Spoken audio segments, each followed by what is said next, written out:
भैया हम भोजपुरी गायक दीपक यादव सर्वप्रथम गाजीपुर के चाचा चाची भैया भौजी सबका से निहोरा बा जिला पंचायत सदस्य देवेंद्र यादव भैया जी के अपन वोट देके विजयी बनाई।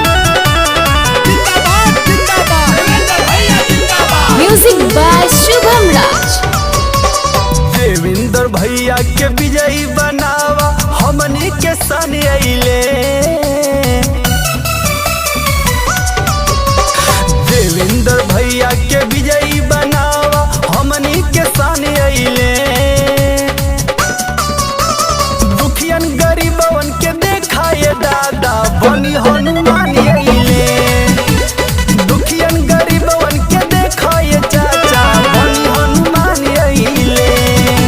हमारा नेता कैसा हो देवेंद्र भैया जैसा हो। हमारा नेता कैसा हो देवेंद्र भैया जैसा हो। दुख दुख का राही है सच्चा एक सिपाही है। दुख दुख का राही है सच्चा एक सिपाही है।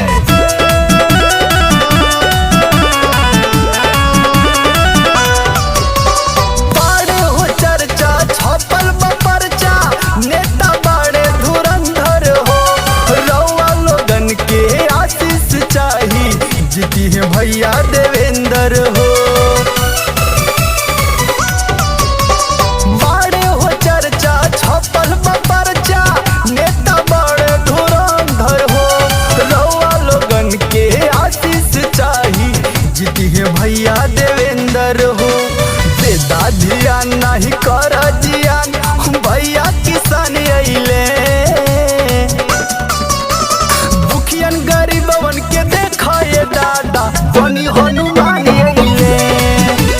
दुखियन गरीबवन के देखाए चाचा बनी हनुमान अइले।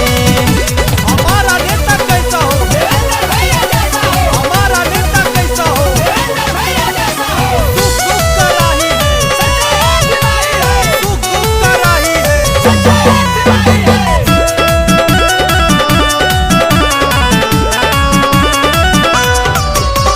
सोनू रे नानका देखा न तनिका कदी हटैदी ब्रदर से। मांगे ले ओटवा कदा सपोटवा गाजीपुर प्रथम सदर से। सोनू रे नानका देखा न तनिका कदी हटैदी ब्रदर से। मांगे ले ओटवा कदा सपोटवा गाजीपुर प्रथम सदर से। देवेंद्र संग में दीपक रंग में लइका सयान अइले। दुखियन गरीबवन के देखाए दादा बनी हनुमान